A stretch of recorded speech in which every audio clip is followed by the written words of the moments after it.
Today is Friday, July 11th. We'll tell you about another legal setback for President Trump's immigration agenda. Also, how Trump is joining FEMA in a disaster zone as his administration talks about cutting the agency.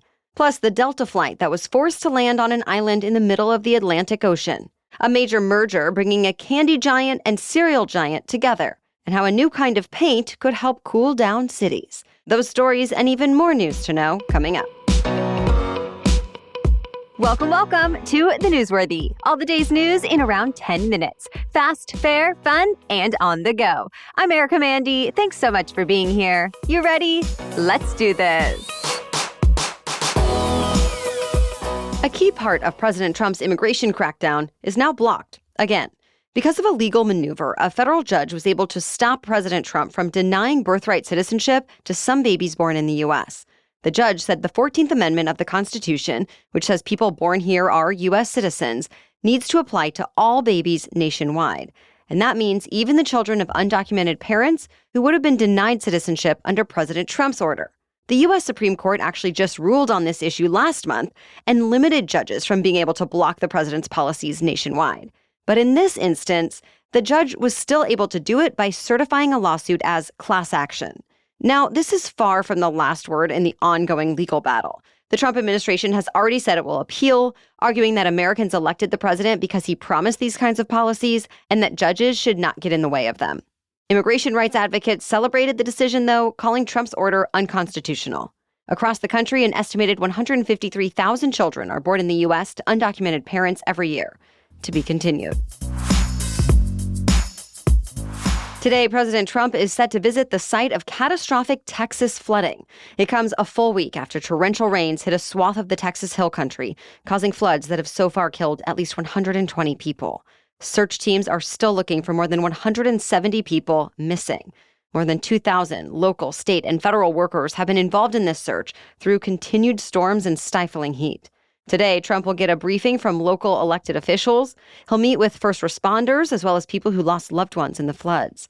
Already, the president has promised to provide whatever relief Texas needs. A disaster recovery center managed by FEMA and the state of Texas opened yesterday, offering survivors a place to register for federal assistance and other services.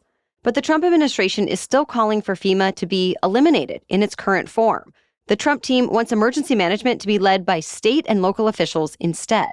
So far, they haven't given exact details of how that would work, but the president will likely be asked about that again today. There are also calls for better flood preparation in the future. Texas Governor Greg Abbott has called on state lawmakers to approve funding for new warning systems and emergency communications. He also asked for financial relief for the response and recovery efforts. Some of Iran's underground stockpile of enriched uranium survived American and Israeli attacks last month, and Iranian nuclear engineers may still be able to access it. At least that's according to a new assessment from Israel. But the New York Times cites Israeli officials who say they're not worried, that if Iran actually did try to recover it, it would be detected by satellite surveillance, and there would be time for another attack. Western intelligence officials confirmed Israel's assessment, saying they believed much of Iran's stockpile was buried under rubble, and that even if it is intact, any effort to dig it out would be hard to hide. Here in the U.S., President Trump still insists the American attacks took Iran's ability to develop nuclear weapons and set it back by years. That exact timeline has been disputed, but Trump also says the U.S. would be willing to strike again if needed. All week, Russia has been bombarding Ukraine with hundreds of drones and missiles. Yesterday, the capital city of Kyiv was targeted with 400 drones and 18 missiles flying at different altitudes, attacking from all directions in an attempt to bypass the city's air defenses. The Ukrainian Air Force says it was still able to shoot down or disable most of Russia's weapons anyway. The day before, Russia launched nearly 730 drones and 13 missiles in the largest drone assault since the start of the invasion. Russia says it's only targeting the Ukrainian military-industrial complex. But officials in Kyiv say Russia's attacks also damaged homes, offices, a healthcare clinic, and other buildings. Many people were hurt and a few were killed in these latest attacks. So Ukrainian President Zelensky says, quote, "This is an obvious buildup of terror." And he's asking allies for more funding for air defenses. Just this week, European allies pledged more support for Ukraine. And President Trump also sent Ukraine more defense weapons in what was an apparent change of policy. Then yesterday, Secretary of State Marco Rubio met with his Russian counterpart to voice frustration with Russia over the war. President Trump says he's going to be making a major statement on Russia on Monday. Stay tuned. Archaeologists from Texas made an incredible discovery after more than 4 decades of digging. They found the 1,700-year-old tomb of a Maya ruler in present-day Belize. And besides his remains, they found the treasures he was buried with. For example, a rare mosaic mask, jewelry, shells from the Pacific, and elaborate designs on pottery and bone. There were goods from central Mexico, too, like knives and obsidian blades. So the treasures suggest there was a globalized ancient world of trade and diplomacy. It's also considered to be an incredible discovery since the Mayan ruler was actually the founder of a dynasty. Plus, it's all in good condition, considering how old it is and how tropical weather in Belize isn't exactly known for its preservation abilities. Now, more research is underway, and the full results of what was found will be presented at a conference next month. More news still coming up, but first, thanks to our sponsor, Wix.com.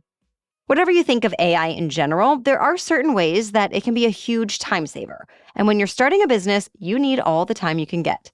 Thanks to Wix.com, you can answer just a few questions and get a beautiful business-ready website in minutes. I'm talking generating unique visuals to an AI agent setting up a marketing campaign for you.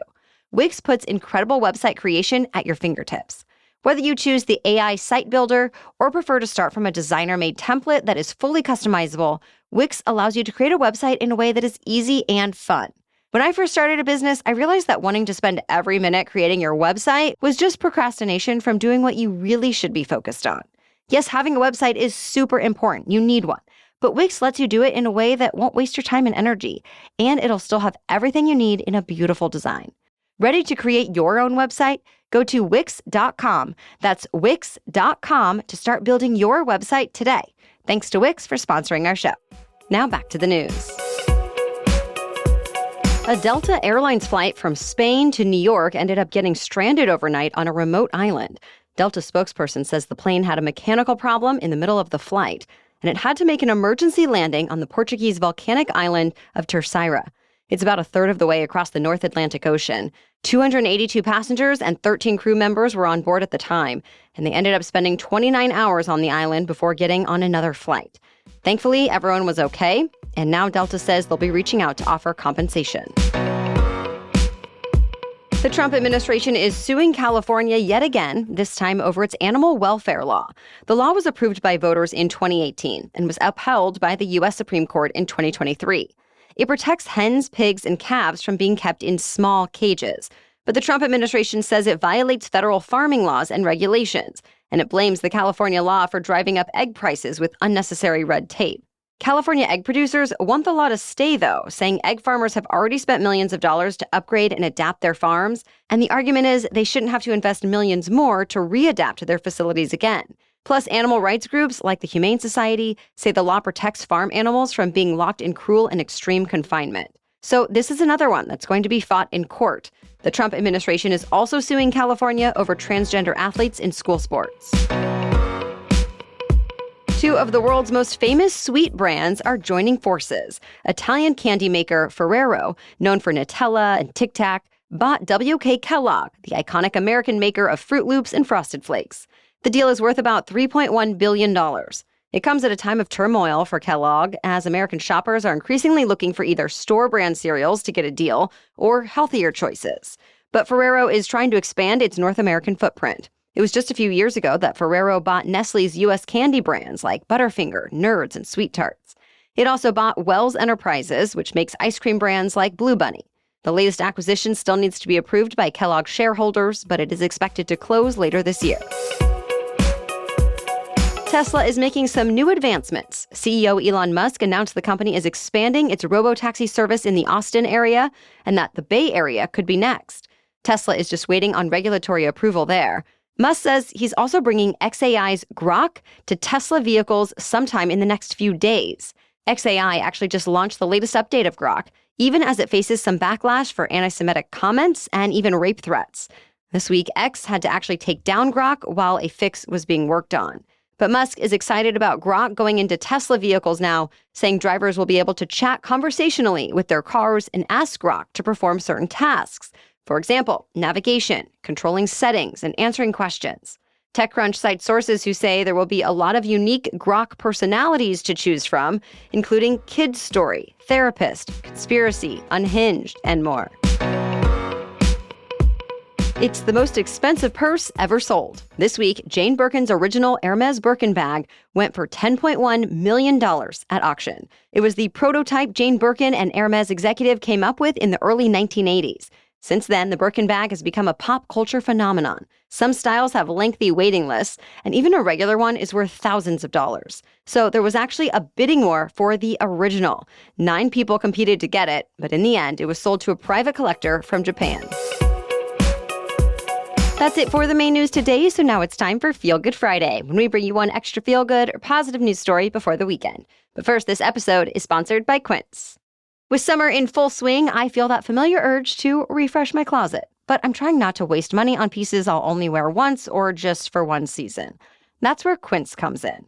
Their clothes are timeless, feel luxurious, look elevated, and the quality is way beyond what you'd expect for the price. Think 100% European linen tops starting at $30. These are perfect for my upcoming summer trip. It's going to be hot where I'm going, so I found the perfect linen tank that is travel-friendly, cute and high quality, and versatile, so I can pack light. And of course, I can continue wearing it even after I come back home. I'm already loving my carry-on suitcase from Quince as well. It is stylish and functional. And the best part is that everything with Quince is half the cost of similar brands. By working directly with top artisans and cutting out the middlemen, Quince gives you luxury without the markup. And Quince only works with factories that use safe, ethical, and responsible manufacturing practices and premium fabrics and finishes. So give your summer closet an upgrade with Quince. Go to quince.com/newsworthy for free shipping on your order and 365-day returns. That's QUINCE.com/newsworthy to get free shipping and 365-day returns. Quince.com/newsworthy. Now back to Feel Good Friday. As heat waves become more common, the solution could be found in a can of paint, designed by artificial intelligence. Scientists from the US, China, Singapore, and Sweden used AI to develop a new formula. All the details were published in a peer-reviewed study last week. It says when buildings are painted with it, they're apparently able to stay at least 41 degrees cooler than with standard paint. Not only could that help cool down cities, but it could slash energy bills. In hot cities like Bangkok, coating 1,000 apartment roofs with this paint could save enough electricity to power 10,000 air conditioners for a year. Plus, researchers are hoping the paint could one day be applied to trains, cars, electrical equipment, and other objects that could use a little more cooling. They're just working on refining the technology now. This isn't the only example of AI being used to make scientific advances like this either. AI can help researchers design new materials used in solar panels and medical implants. There are also hopes for new materials to better capture carbon in the atmosphere and make more efficient batteries. And scientists believe at this point, they've only just begun. Thank you so much for listening today. We'll be back tomorrow with a special edition Saturday episode with a nonpartisan analysis of President Trump's big policy bill that he just signed into law. That'll be in your podcast feed tomorrow morning.